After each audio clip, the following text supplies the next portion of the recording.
The prosecution will rest their case against R. Kelly on Monday, and then after that, the defense will have an opportunity to present their case.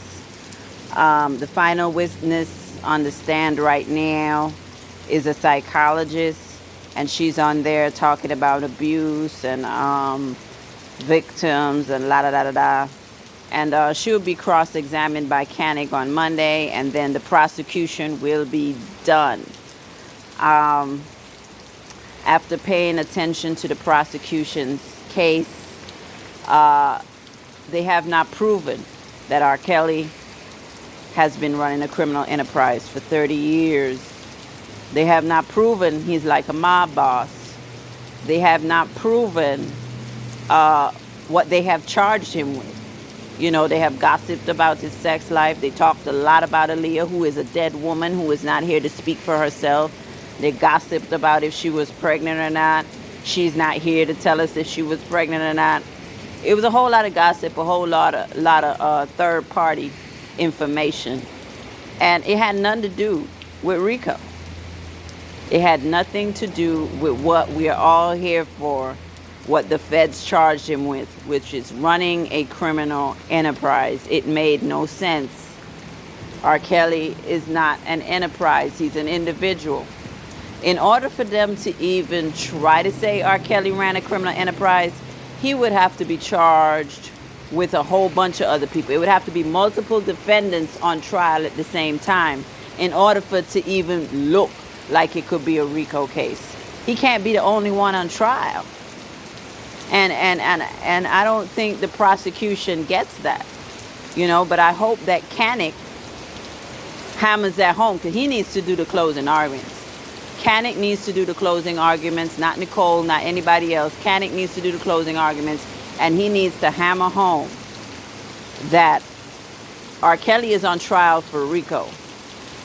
He's not on trial because you may think he was a bad boss. He's not on trial for docking people's pay. He's not on trial for requesting that no mustard be on his burger. He's not on trial for making somebody go get cake in the middle of the night. He's not on trial for yelling at employees. He's not on trial for yelling at girlfriends. He is on trial for running a criminal enterprise. And if that is hammered home to the jury, R. Kelly will walk. It will all come down to the closing arguments. The closing arguments have to be perfect, and they have to be delivered in a way that is going to really resonate with the jury, that they understand that the government was just trying to make R. Kelly look like a bad guy. And it doesn't matter if they think R. Kelly did some of this shit. It doesn't matter if they think, oh, well, I think he had sex with Azriel, or I think he had sex with Joranna. He's not on trial for that. He's on trial for RICO.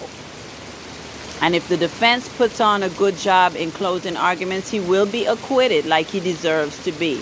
Because I've said from day one, R. Kelly deserves to be acquitted. He's an innocent man. Nobody was forced. Nobody was harmed. He was giving these young ladies $5,000 a month. He was paying for all of their Ubers. He was giving them $10,000 for Christmas and $75,000 for their birthday. He was an extremely generous boyfriend. He was an extremely generous boyfriend, and that needs to be hammered home too in closing arguments. Would a kidnapper give a victim all of that money? Would a kidnapper take their victims to Disney World and on shopping sprees? Would he give them purses and expensive clothes and jewelry as gifts? Last time I checked, kidnappers didn't do all that shit. If that is being a hostage, and I need to be R. Kelly's hostage right now, if that's what a hostage is.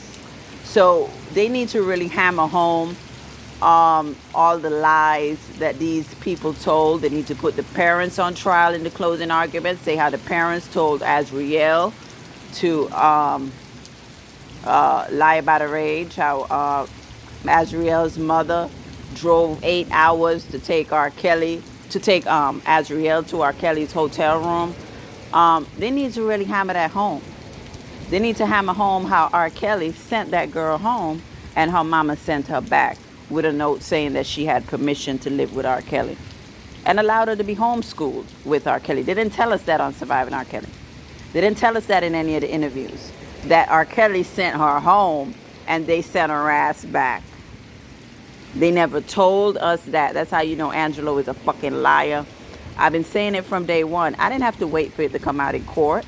I didn't have to wait for Azriel to say it to understand that Angelo is a fucking liar. I knew that day one. I knew that on day one. God bless R. Kelly. God bless R. Kelly. Diana Copeland took the stand this week. She was on the stand Thursday. And I think she went on there Wednesday, and she was there Wednesday and Thursday. And she also gave an interview. And Diana Copeland basically said she never saw any underage individuals. R. Kelly didn't have anybody locked up. He never asked her to recruit women. It was never a time where he had to recruit women because he's R. Kelly. And everybody was happy to be around him. And I believe that everybody was happy to be around R. Kelly because all of these so-called employees were there for 15 years off and on. Diana Copeland was there for 16 years off and on. Shara Mack, who testified on Friday, was there for 10 years off and on. And all of a sudden she's acting like he's the worst human being on the planet. But at the end of the day, why would you stay around for 10 years? Why would you leave him and then come back to work for him? It wasn't like she was a girlfriend, so she can't say, oh my God, I was abused, I was manipulated, I was brainwashed. You quit and then you came back in a different capacity. So if he was such a terrible boss, why do these employees keep coming back? Why do these so-called victims, aka whores, keep coming back? If this man is such a monster, and that needs to be hammered home. Look at the amount of time that these people were working for R. Kelly. They were working for R. Kelly for years. They could have left at any time. They left, they came back, they left, they came back, just like the Accusers left and came back and left and came back. He couldn't be that bad of a guy. And that's what needs to be hammered home. Videos were also shown this week. They had 4 tapes that they found.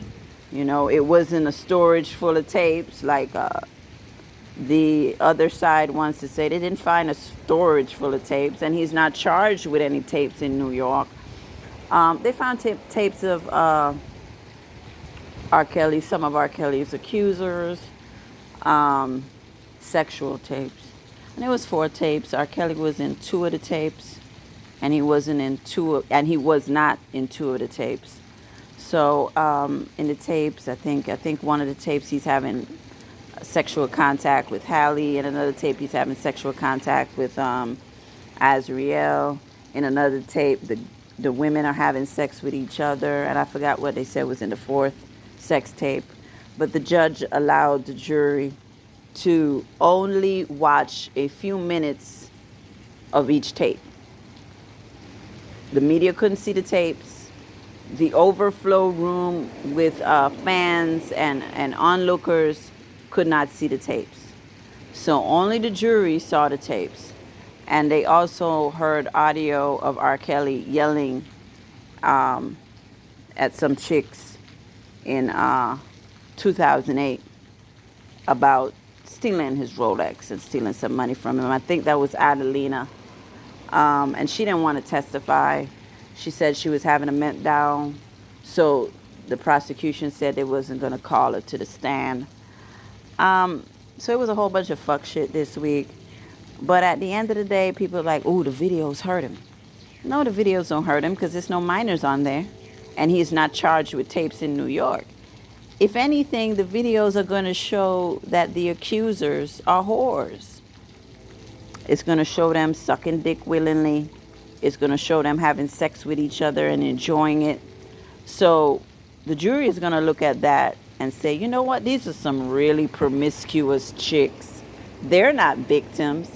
they're really whores, and they were there to do whatever they could to please R. Kelly sexually so that it can continue the lavish lifestyle that he provided for them. They're not victims. He didn't force them.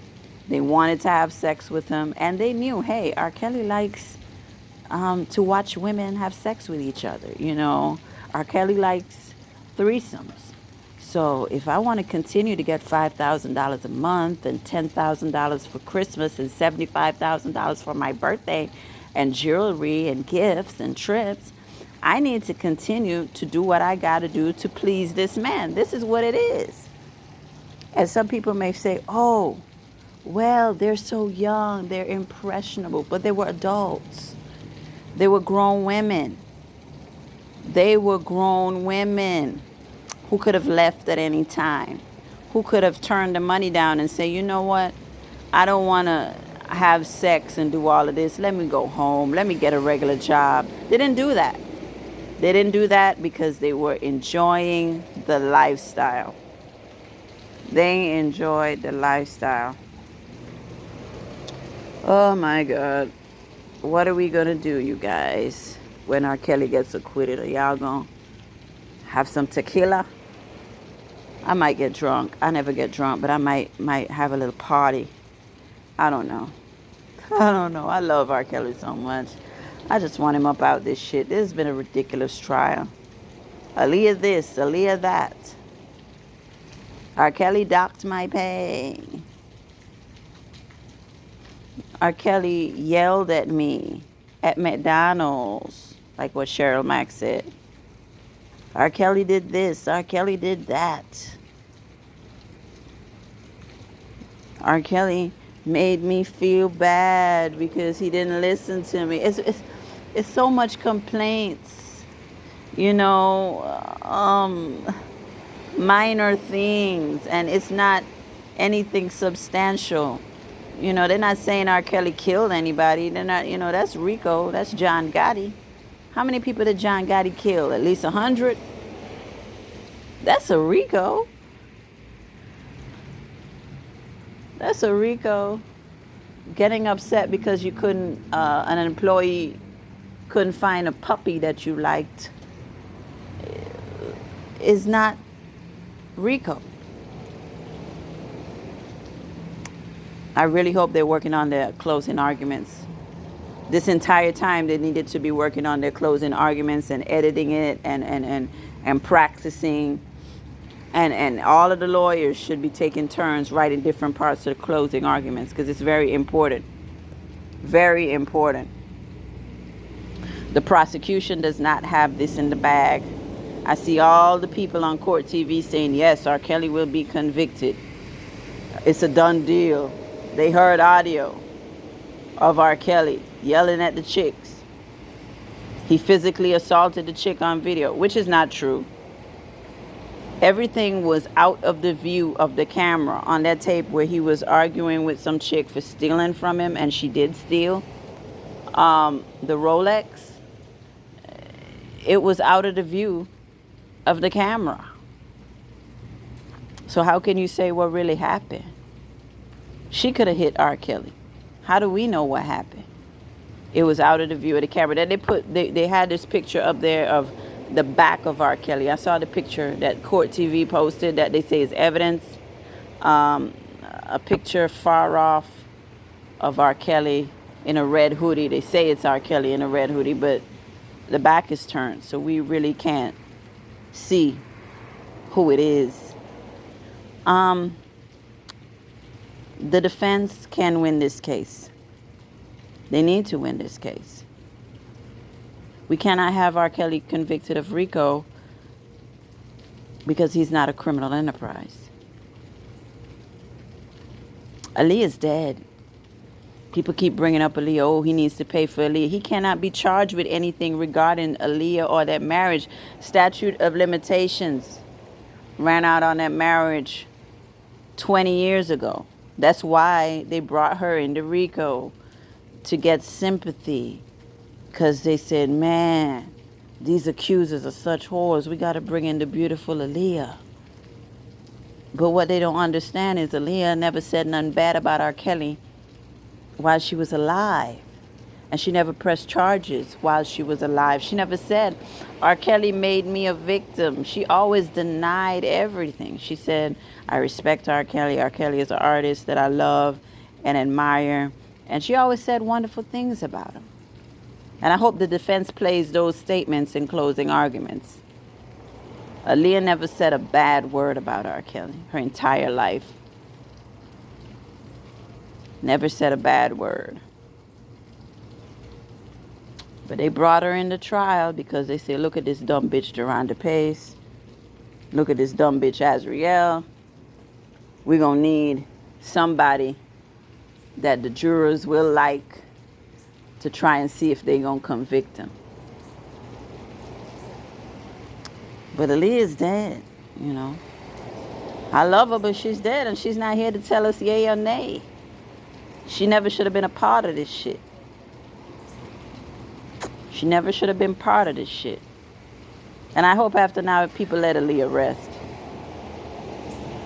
People need to let Aaliyah rest after this trial. It's so disrespectful the way that the federal government has dragged this woman into it. And Gervonta Cunningham lying and saying she saw R. Kelly on the tour bus with Aaliyah when Aaliyah wasn't even on that tour. And R. Kelly wasn't even touring that year. He toured in 94. He did some shows, but Aaliyah wasn't a part of it. Gervonta Cunningham is a disgusting liar.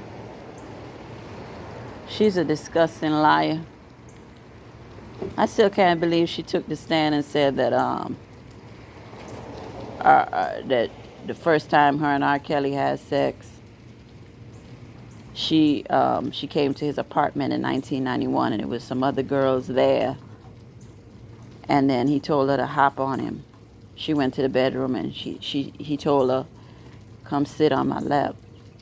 And she hopped up on him. And then when she hopped up on him, she said, do you have a condom? He said, nah, I ain't got no condom.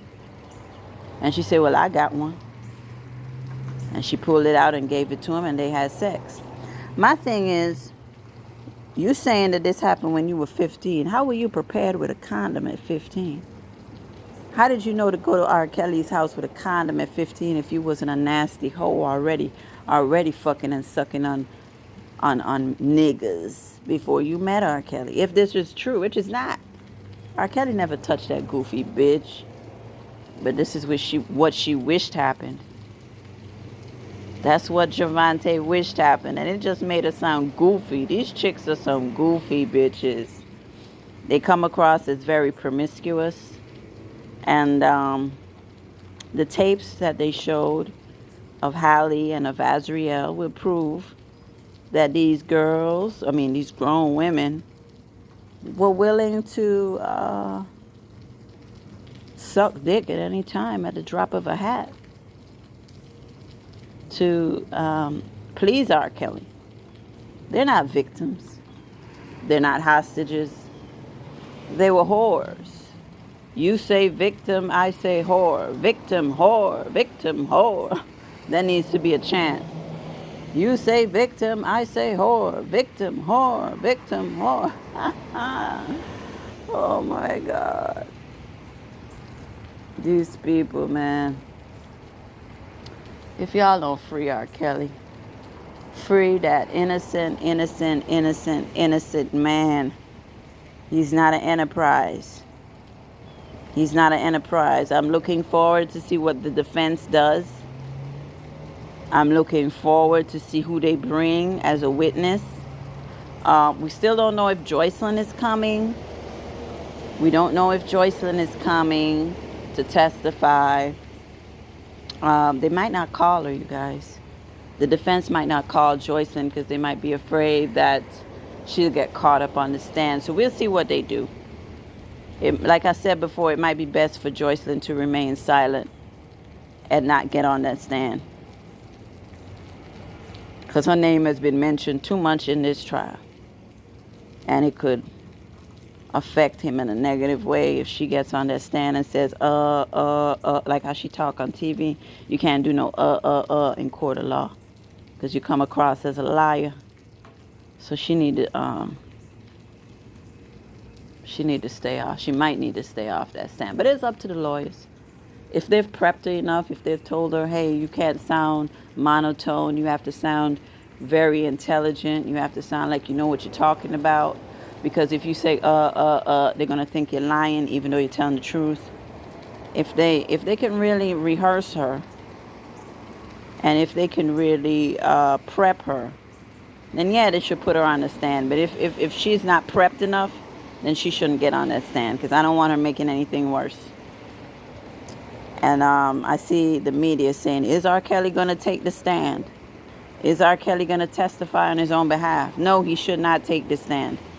There's nothing R. Kelly can say that's going to be helpful, because cross-examination, they would try to trip him up and try to say, oh, you did this and you did this, and it could end up backfiring. So he doesn't need to take the stand. I think the attorneys have done a pretty good job of poking holes in the story. We do not need to hear R. Kelly say a word. We do not need to hear R. Kelly say a word. It's up to the prosecution to prove that he ran a criminal enterprise, and they have not proved it. So, case closed. Case closed, case closed, case closed. The king does not need to get on the stand. And I don't know if the defense would even allow him to do it. Can you imagine if R. Kelly got up there on the stand and really, just really told everything that everybody been doing? It'd be good for us, but still. It'd be good for us to hear from him and hear his side of it, but I'd rather him not be on the stand. I'd rather him not be on the stand, because they'll try to twist his words. They'll try to twist his words. God bless the king. God bless this innocent king. God bless this innocent king. He's coming home, y'all. He's coming home. Like I told y'all, it'll take a while.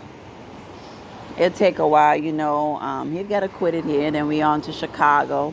We got the Chicago federal case and the Chicago state case. And we got that bogus case in Minnesota that should have been dropped. He never should have been charged in Minnesota. He never should have been charged, period, in any of these cases. But definitely he shouldn't have been charged in Minnesota. But he's coming home. It'll take a while. It'll take a while, but he's coming home. God is good. And R. Kelly is anointed. And these whores are not victims. I'm glad the jury got to see the videos and see them in action sucking dick, and see them in action spreading their legs like the THOTS that they are, willing to do anything to be with a celebrity. They were groupies. They were whores. They were extortionists. They didn't give a damn about R. Kelly. He was very gracious to them. He treated them better than their own daddy treated them. Gave them $5,000 a month, paid for their Ubers, did a whole bunch of shit for him that nobody else ever did. And look how they repaid him. By putting him on trial. Putting him on trial and accusing him of shit that he didn't do. And I don't think the jury is going to buy that R. Kelly did all this shit. They're going to say, it's no way R. Kelly did all this shit. And they kept going back, and employees kept going back. Seemed like he wasn't that bad. But anyway, free R. Kelly, free R. Kelly, free R. Kelly, and fuck anybody who don't like him.